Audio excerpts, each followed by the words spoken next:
back to Geek Out RC, the channel where the cars are the stars, and I'm just here to talk about them.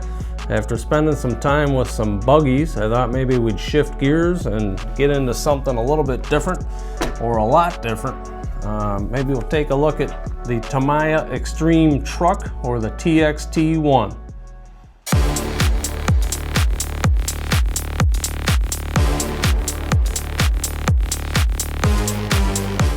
Alright, so this truck has been in my collection for over a decade now.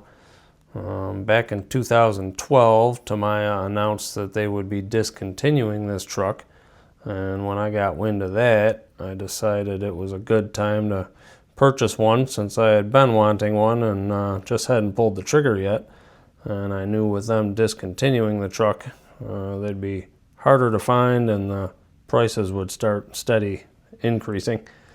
So I picked one of these up and some of the other bits that I needed to finish off the build, and I got down on my hobby table in the basement and got to work putting it together.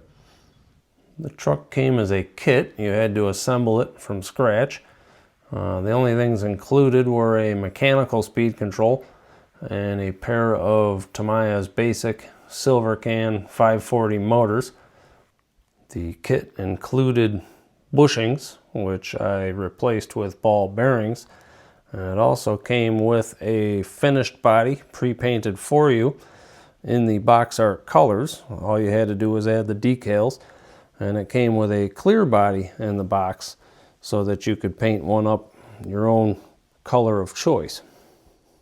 Now, the pre-painted body that came with the TXT was actually done really well.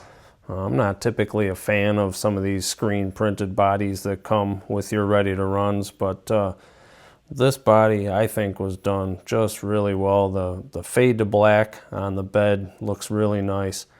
The yellow tears up front with the black outline I think just really pop. I'm not a huge fan of the lightning bolts, and probably be my only complaint with the box art style, but all in all, I just think that this body really looks nice. Came with all the decals that you needed to sticker it up like the box art, which you guys know I'm a fan of. Got a couple extra Venom stickers on the bed because I used to run a lot of Venom battery packs back in the day. It actually has stickers for windows, which is another thing that maybe I'm not too much of a fan of, but again, not the end of the world in this case. And I think the fact that they gave you an extra body in the box, a clear body that you could paint up however you like, that was just a huge bonus as well, because whatever you didn't like about this factory painted body, you could paint up your own version exactly how you wanted it. There's the Spectrum radio sticker that I put on the bed as well. The only couple extras that take away from box art and the Venom stickers. I owned a Juggernaut 2 at one point in time. Like many of my other vehicles in my collection, it was one of the ones that got sold off, and regretfully so. I had painted up my Juggernaut 2, and I had never put the stickers on it, and I run it, made a little bit of a mess out of it, scratched it up, and ended up eventually selling it.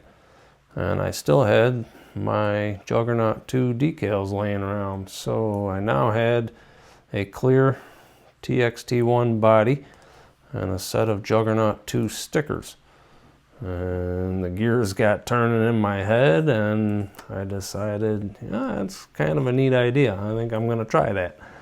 So I masked off the hood scoop, the fender flares, and the tonneau cover, and did a little bit of a two-tone color for it.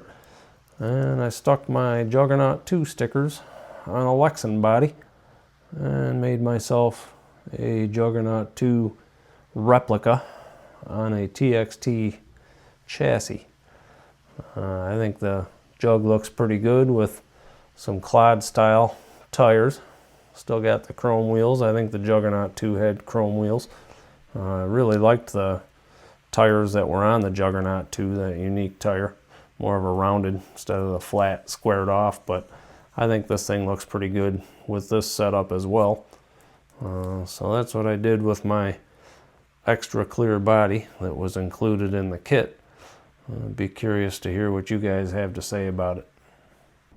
I picked up a pair of high-tech Metal Gear 985 servos back in the day for this truck. They're only rated at 170 inches of torque at 6 volts, which by today's standards is not very powerful, but the TXT had a servo on each axle to turn these big wheels, so they were plenty powerful enough to get the job done on this truck, and didn't have any trouble turning the wheels.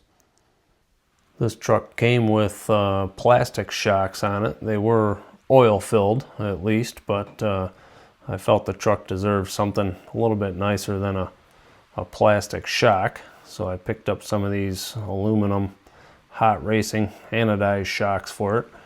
I thought the blue matched the factory painted body pretty well. Hot racing is definitely not a very high performance shock, but for this, just a little bit that I drove it around my yard and on my driveway, and that's now really just a display piece. The hot racing shocks will do just fine. They're a little bit larger diameter, more of what a lot of the companies nowadays are calling a big bore shock. Well, just a little bit bigger, heavier shock for this truck and the chassis. The mechanical speed control that was included with the kit would have been fine for display, but I wasn't looking to go back to that part of my childhood, taking this out in the yard to run it.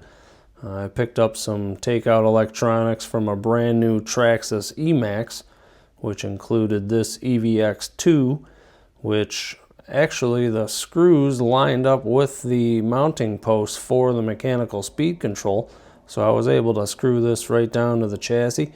This is a dual motor, dual battery pack electronic speed control that Traxxas offered back in the day. And along with that, a set of Titan 550 motors. It was a package deal. I think the 550s offered the right amount of torque for this big monster truck. And I never had any kind of a problem with the transmission, the axles, any part of the driveline. It handled the power just fine. And actually, I think it was the perfect setup for this truck. And I never did get around to gluing the wheels into the tires. In my opinion, it just kind of acted like a slipper clutch. If you mash the throttle, occasionally you'd get the wheels spinning inside of the tires, and that might hinder your wheelie abilities, but I think it was a nice little added protection for the drivetrain and the plastic gears throughout this chassis. And as I typically like to do, I'll give you a quick shot of the underside of the chassis here. Show you just how clean everything is. Really only been driven in grass on the blacktop. A couple minor scuffs on the skid plates, and everything else is pretty much spotless. You get a look at the sway bars there and the twin Titan 550 motors up underneath there. But, everything's very clean. Alright, that was a look at my Tamiya TXT-1, or was it a Juggernaut 2? I don't know. Let me know what you think down in the comments below. And as always, thanks for watching. Take care.